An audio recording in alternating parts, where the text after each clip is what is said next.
그날 아침은 평범했다. 아니, 평범한 척 시작했다.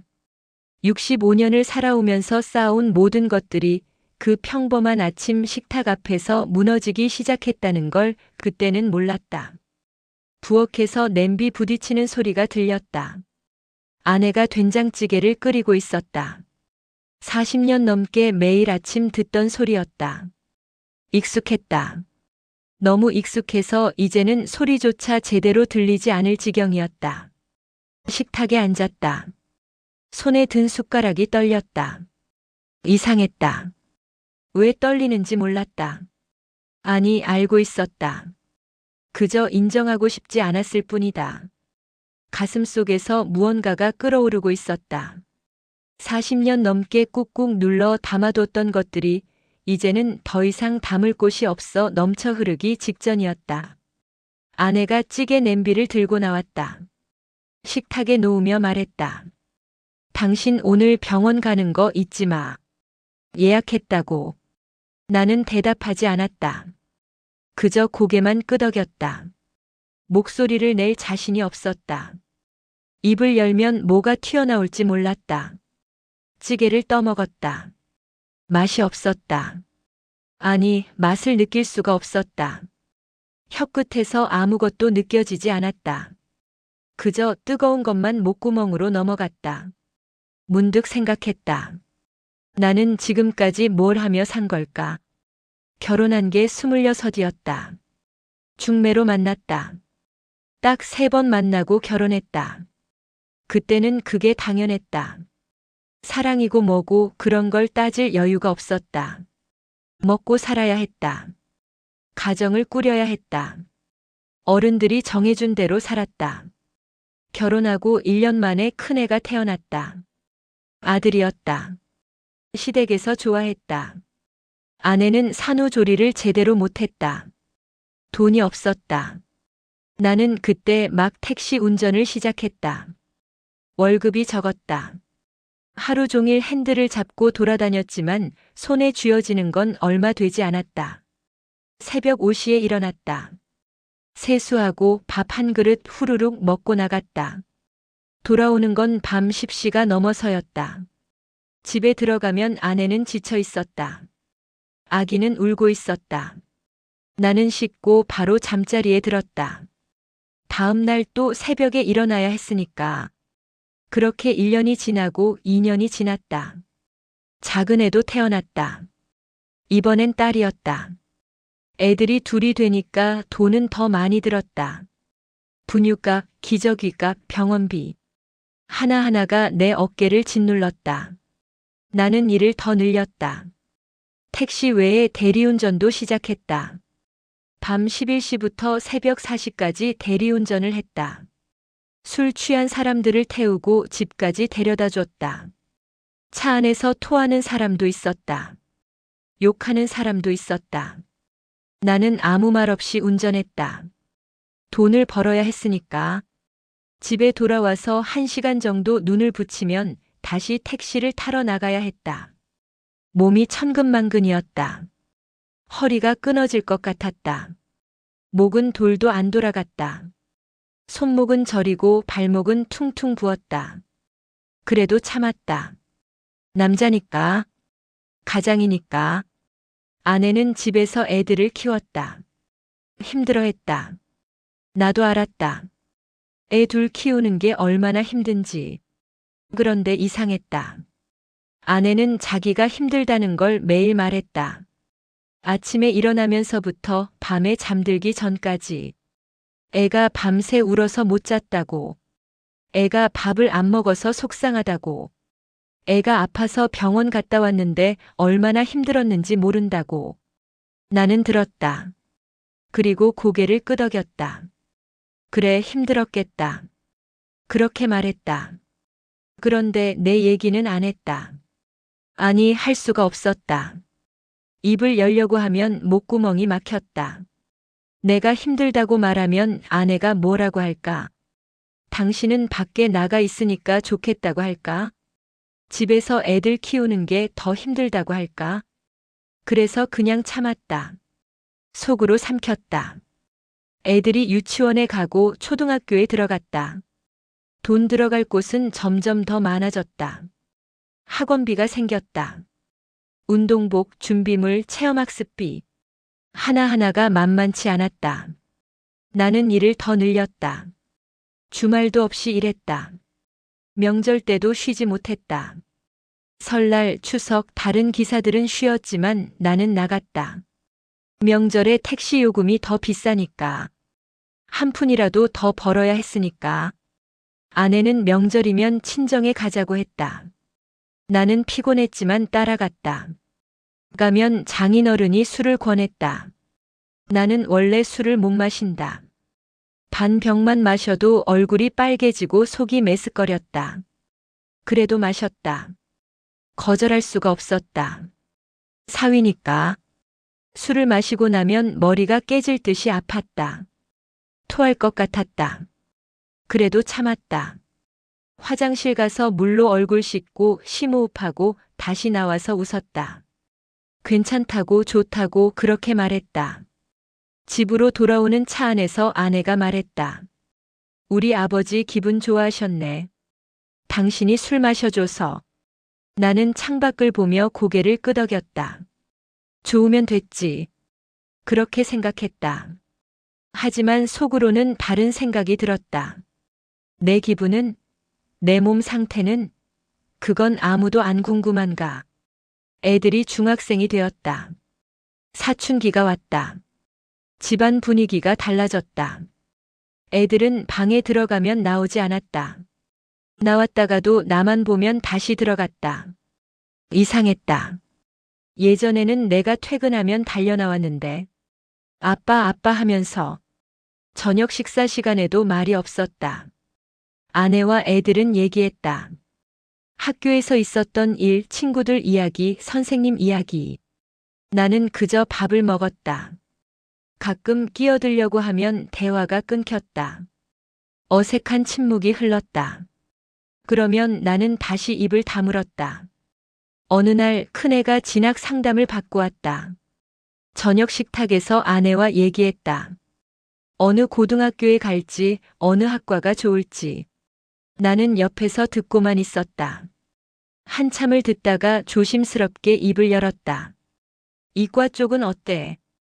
요즘 공대가 취업도 잘 된다던데. 큰애가 나를 쳐다봤다. 차갑게. 그리고 말했다. 아빠는 몰라. 나는 입을 다물었다. 아내가 큰애 편을 들었다. 애가 하고 싶은 거 하게 해야지. 당신은 옛날 생각만 하니까. 나는 고개를 끄덕였다. 그래, 내가 뭘 알겠어. 나는 배운 것도 없고 그냥 택시나 모는 사람인데. 그렇게 생각했다. 가슴이 답답했다. 숨이 막혔다. 그래도 밥을 계속 떠먹었다. 밥알이 목구멍을 넘어가지 않았다. 그날 밤 나는 혼자 소주를 마셔봤다. 작은 테이블에 앉아서 소주잔에 술을 따랐다. 한 잔을 마셨다. 목구멍이 따가웠다. 눈시울이 뜨거워졌다. 눈물이 나올 것 같았다. 참았다. 남자가 우는 게 아니니까. 세월이 흘렀다. 큰애가 대학에 갔다. 서울에 있는 대학이었다. 등록금이 만만치 않았다. 한 학기에 몇백만 원씩 들어갔다. 생활비도 보내줘야 했다. 나는 일을 더 늘렸다. 몸이 비명을 질렀다.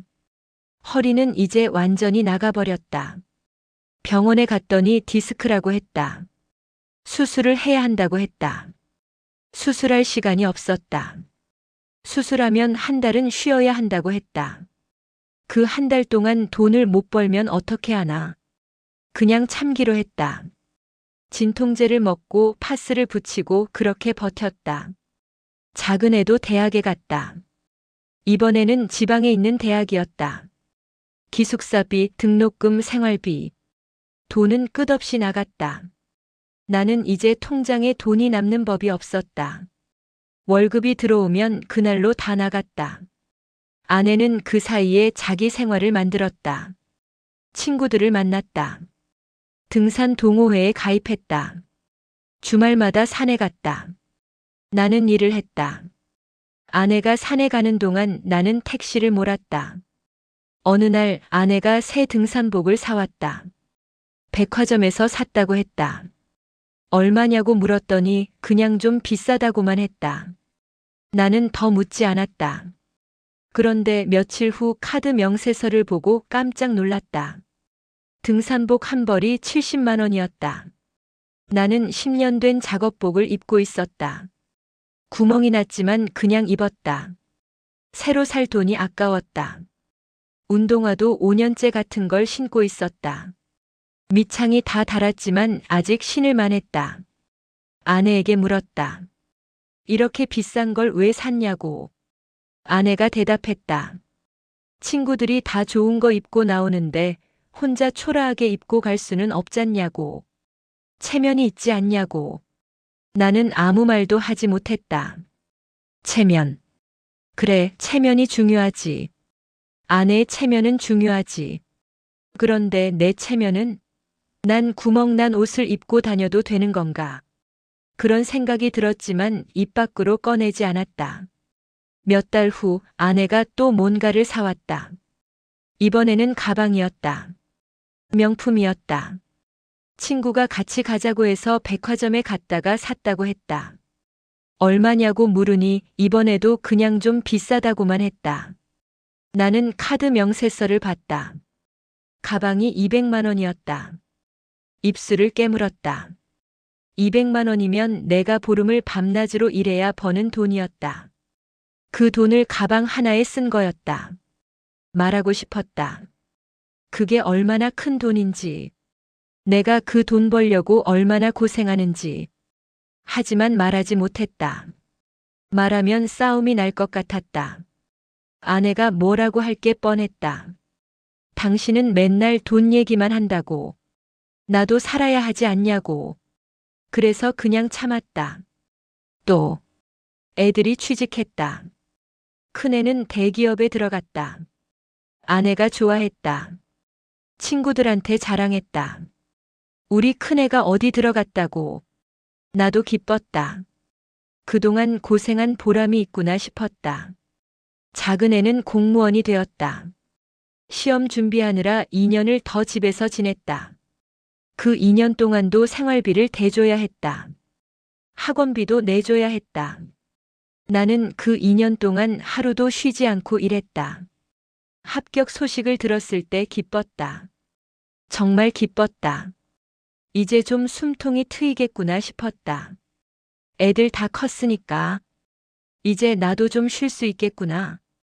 그런데 착각이었다. 큰애가 결혼한다고 했다. 좋은 일이었다. 축하해줬다. 그런데 결혼 준비를 하면서 돈이 또 나가기 시작했다. 예단, 예물, 혼수, 예식장, 신혼여행. 하나하나가 1,000만 원 단위였다. 저축해둔 돈이 있었다. 노후 자금으로 모아둔 거였다. 그걸 다 썼다. 모자라서 대출도 받았다. 큰애 결혼시키고 나니 통장은 텅텅 비었다. 작은애도 얼마 후 결혼한다고 했다. 이번에는 정말 막막했다. 돈이 없었다. 대출을 더 받을 수도 없었다. 나이가 많아서 은행에서 거절했다. 친척들한테 돈을 빌렸다. 머리를 조아리고 빌렸다. 부끄러웠다. 60이 넘은 나이에 돈을 빌려달라고 손을 벌리는 게 그래도 어쩔 수 없었다. 애 결혼은 시켜야 하니까. 작은애 결혼도 무사히 마쳤다. 빚만 남았다. 몇 천만 원의 빚. 나는 다시 일을 더 늘렸다. 쉬는 날 없이 일했다. 아침부터 밤까지. 명절에도 주말에도. 몸은 이제 완전히 망가졌다. 허리는 조금만 오래 앉아 있어도 저렸다. 어깨는 돌도 안 돌아갔다. 손목은 항상 아팠다. 무릎도 시큰거렸다. 밤에 자다가 쥐가 나서 깨는 날이 많았다. 그래도 일했다. 쉴 수가 없었다. 빚을 갚아야 했으니까. 애들은 결혼하고 각자 살았다. 가끔 전화가 왔다. 안부를 물었다. 잘 지내냐고. 나는 잘 지낸다고 했다. 힘든 내색을 할 수가 없었다. 애들 걱정시키고 싶지 않았다. 명절이 되면 애들이 왔다. 손주들도 데리고 왔다. 집안이 북적였다. 아내는 좋아했다. 며칠 전부터 음식을 준비했다. 나는 장을 봤다. 큰 마트에 가서 이것저것 샀다. 고기, 생선, 과일, 과자. 장바구니가 무거웠다. 허리가 끊어질 것 같았다. 명절 당일 애들이 왔다. 손주들이 할아버지 하면서 안겼다. 귀여웠다. 예뻤다. 그런데 한편으로는 무거웠다. 얘들을 안고 있으면 팔이 저려왔다. 힘이 없었다. 나이를 먹었구나 싶었다. 식사를 했다. 다 같이 둘러앉아서 아내가 만든 음식을 먹었다. 며느리들이 칭찬했다. 어머니 음식 솜씨가 정말 좋으시다고. 아내가 웃으며 말했다. 아니다, 별것 아니다. 나는 조용히 밥을 먹었다. 가끔 큰애가 물었다. 아버지, 식사하세요. 나는 고개를 끄덕이며 밥을 한 숟가락 더 떴다. 식사 후 애들은 거실에서 텔레비전을 봤다. 손주들은 뛰어놀았다. 아내는 며느리들과 얘기했다. 나는 설거지를 했다. 아무도 나를 말리지 않았다. 당연하다는 듯이 내가 설거지를 하는 걸 지켜봤다. 설거지를 하면서 생각했다. 나는 지금 뭐 하는 걸까? 명절인데 왜 나만 일하고 있을까? 그래도 참았다. 입 밖으로 꺼내지 않았다. 명절이 끝나고 애들이 돌아갔다. 집은 다시 조용해졌다. 아내는 피곤하다며 방에 들어가 누웠다. 나는 거실을 정리했다. 어질러진 장난감을 주웠다. 바닥에 떨어진 과자 부스러기를 쓸었다. 쓰레기를 버렸다. 다 정리하고 소파에 앉았다. 텔레비전을 켰다. 뉴스가 나왔다. 내용이 귀에 들어오지 않았다. 그저 화면만 멍하니 쳐다봤다. 문득 눈물이 났다. 이유를 몰랐다. 왜 눈물이 나는지. 그냥 흘렀다. 주르륵. 닦지 않았다. 그냥 흐르는 대로 뒀다. 한참을 그렇게 앉아 있었다. 얼마나 지났을까? 아내가 나왔다. 나를 보더니 물었다. 왜 그러냐고. 어디 아프냐고. 나는 고개를 저었다. 괜찮다고 했다. 아내는 더 묻지 않고 부엌으로 갔다. 물을 한 잔 마시고 다시 방으로 들어갔다. 나는 다시 혼자 남았다. 그날 밤 잠이 오지 않았다. 천장을 바라봤다. 어둠 속에서 여러 생각이 스쳤다. 내 인생은 뭐였을까? 65년을 살았는데 나는 뭘 했을까? 누굴 위해 살았을까? 답이 나오지 않았다. 다음 날도 그 다음 날도 일상은 계속됐다. 아내는 친구들을 만났다. 등산을 갔다. 문화센터 강좌에도 다녔다. 요가, 서예, 노래교실. 하고 싶은 걸 다 했다. 나는 일했다. 여전히. 변한 건 없었다. 어느 날 병원에 갔다. 정기 검진 때문이었다. 의사가 검사 결과를 보며 말했다. 혈압이 높다고. 당뇨 위험도 있다고. 스트레스를 줄여야 한다고. 스트레스를 줄이라니. 어떻게 줄이나. 일을 그만둘 수도 없고 빚도 갚아야 하고. 나는 그저 웃으며 고개를 끄덕였다. 알겠다고. 조심하겠다고. 처방전을 받아들고 약국에 갔다. 혈압약, 당뇨약, 소화제, 진통제. 봉지 가득 약을 받아왔다. 매일 먹어야 하는 약들이었다. 집으로 돌아오는 길 한강 다리를 건넜다. 차창 밖으로 강물이 보였다. 햇살이 반짝였다. 사람들이 자전거를 타고 있었다. 산책하는 사람들도 보였다. 저 사람들은 저렇게 여유롭게 사는데 나는 왜 이 모양일까?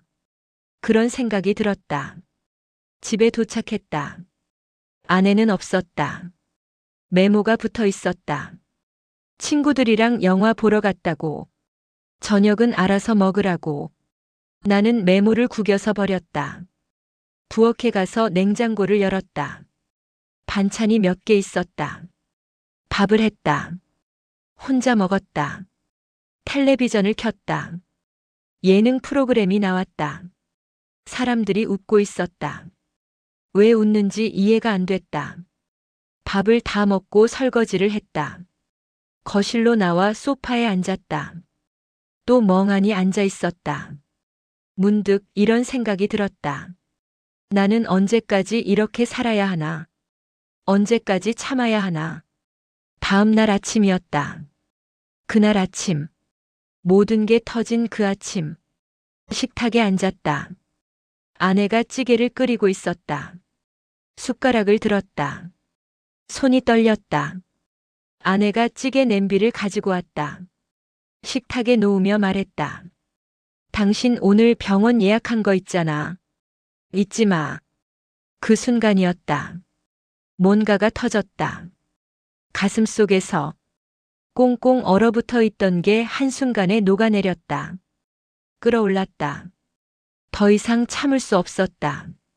숟가락을 내려놓았다. 아내를 쳐다봤다. 똑바로. 안 가. 뭐라고?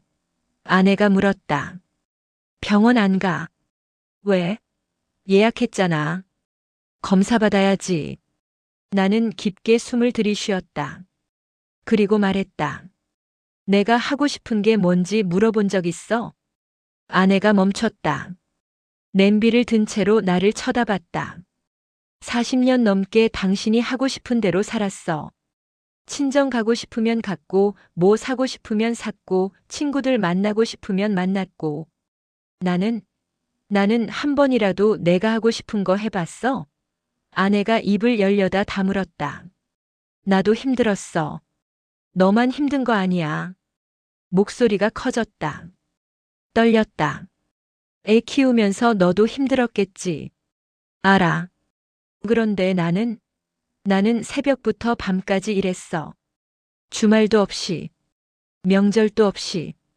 애들 학원비 벌려고, 등록금 벌려고, 결혼 자금 대려고. 손에 굳은 살이 박히고 허리가 나가고 무릎이 망가지고. 그렇게 살았어. 아내의 눈이 흔들렸다. 그런데 집에 오면 당신은 늘 힘들다고만 했어. 당신 얘기만 했어. 내 얘기는, 내 힘든 거는 한 번이라도 물어봤어? 당신은 나를 로봇으로 본 거야? 돈만 벌어오는 기계로 본 거야? 아내가 뭐라고 말하려 했다. 나는 손을 들어 막았다. 나도 쉬고 싶었어. 나도 친구들 만나고 싶었어. 나도 취미 생활 하고 싶었어. 나도 여행 가고 싶었어. 그런데 그럴 시간이 어디 있었어? 그럴 돈이 어디 있었어? 당신은 등산복에 70만 원을 썼어. 가방에 200만 원을 썼어. 나는 10년 된 옷을 입고 5년 된 신발을 신고 다녔어. 구멍 난 걸 기워 입었어. 아내의 눈에 눈물이 고였다. 이제 애들도 다 컸어. 이제는 좀 쉴 줄 알았어. 그런데 당신은 또 여행 가자, 손주 봐주자, 며느리네 가자. 나는 언제 쉬어? 나는 언제 내 인생을 살아? 목이 메었다. 눈물이 났다. 참으려 했는데 안 됐다. 너만 힘들었던 거 아니야. 나는 더 힘들었어. 진짜 더 힘들었어. 그런데 말 안 했어. 남자니까. 가장이니까. 그렇게 참았어. 손이 떨렸다. 주먹을 쥐었다. 근데 이제는 못 참겠어. 이제는 나도 내 인생 좀 살고 싶어. 내가 하고 싶은 거 좀 하고 싶어. 알아? 나도 사람이야. 나도 감정이 있어. 나도 꿈이 있었어. 아내가 냄비를 내려놓았다. 손으로 얼굴을 가렸다. 어깨가 떨렸다. 울고 있었다. 식탁은 조용했다. 시계 소리만 들렸다. 째각째각. 그 소리가 유난히 크게 들렸다. 한참이 지났다. 아내가 손을 내렸다. 눈이 빨갛게 부어 있었다. 입을 열었다. 목소리가 떨렸다. 미안해. 그 한마디가 내 가슴을 찔렀다. 나도 몰랐어. 당신이 그렇게 힘든 줄. 당신은 늘 괜찮은 척 했잖아. 늘 웃었잖아. 그래서 나는 당신이 정말 괜찮은 줄 알았어. 나는 고개를 저었다. 눈물을 닦았다. 괜찮은 척 한 거야. 괜찮지 않았어. 한 번도. 아내도 눈물을 닦았다. 우리는 그렇게 마주 앉아 있었다. 한참 동안. 그날 이후 뭔가 달라지기 시작했다. 아내가 물어보기 시작했다. 오늘 뭐 하고 싶냐고. 어디 가고 싶냐고. 뭐 먹고 싶냐고. 처음엔 어색했다. 대답하는 것도 어색했다. 오랫동안 그런 질문을 받아본 적이 없었으니까. 하지만 조금씩, 아주 조금씩 익숙해졌다. 나는 낚시를 시작했다. 원래 하고 싶었던 거였다. 젊었을 때부터 하고 싶었는데 시간이 없어서 못했던 거. 이제야 시작했다. 주말마다 강가에 나갔다. 낚싯대를 들이우고 물을 바라봤다. 물소리를 들었다. 바람을 느꼈다. 새소리를 들었다. 그 시간이 좋았다. 진짜 좋았다. 내 인생에서 처음으로 이 시간이 온전히 내 거라는 생각이 들었다. 아내도 변했다. 예전처럼 일방적으로 말하지 않았다. 내 의견을 물었다. 내 기분을 살폈다. 완벽하진 않았다. 여전히 가끔 옛날 습관이 나왔다. 당신이 알아서 해, 그런 식으로. 그럴 때면 내가 말했다. 나도 의견이 있다고. 나도 결정하고 싶다고. 처음엔 서먹했다. 싸우기도 했다. 목소리를 높이기도 했다. 하지만 예전과 달랐다. 이제는 속으로 사귀지 않았다. 말로 꺼냈다. 풀었다. 그게 달랐다. 몇 달이 지났다. 어느 날 아내가 내 옆에 앉았다. 낚시를 하고 있는데 옆에 와서 앉았다. 나도 한번 해볼까? 그래서 아내에게 낚시를 가르쳐 줬다. 서툴렀다. 낚싯대를 휘두르다가 줄이 엉키기도 했다. 그래도 웃으며 다시 했다. 나도 웃었다. 오랜만에 웃었다. 진짜로. 우리는 그렇게 나란히 앉아 낚시를 했다. 물고기는 잘 안 잡혔다. 그래도 괜찮았다. 중요한 건 물고기가 아니었으니까. 큰애가 전화를 했다. 아버지, 요즘 어떻게 지내세요? 물었다. 나는 대답했다. 낚시 다닌다고. 재밌다고. 큰애가 놀란 목소리로 말했다. 아버지가 낚시를 다니신다고요? 신기하네요. 신기할 게 뭐 있나? 나도 취미생활 할 수 있지. 그렇게 말했다. 큰애가 웃었다. 좋으시네요, 아버지. 많이 다니세요. 전화를 끊고 나서 기분이 이상했다. 좋았다. 따뜻했다. 작은 애도 집에 놀러 왔다. 손주를 데리고. 손주가 할아버지 하면서 안겼다. 예뻤다. 안아줬다. 예전처럼 팔이 저리지 않았다. 요즘 운동을 좀 해서 그런가. 낚시하면서 몸이 좀 나아진 것 같았다. 작은 애가 물었다. 아버지, 요즘 얼굴이 좋아 보이세요. 뭐 좋은 일 있으세요? 나는 웃으며 말했다. 낚시 다닌다. 재밌어. 작은 애도 좋아했다. 그렇게 취미 생활 하시는 게 좋죠. 건강도 챙기시고. 명절이 다가왔다. 추석이었다. 아내가 말했다. 올해는 간단하게 하자고. 애들한테도 말했다고. 부담 갖지 말고 오라고. 명절 당일 애들이 왔다. 예전처럼 많은 음식을 준비하지 않았다. 몇 가지만 했다. 나도 도왔다. 전을 부치고 나물을 무쳤다.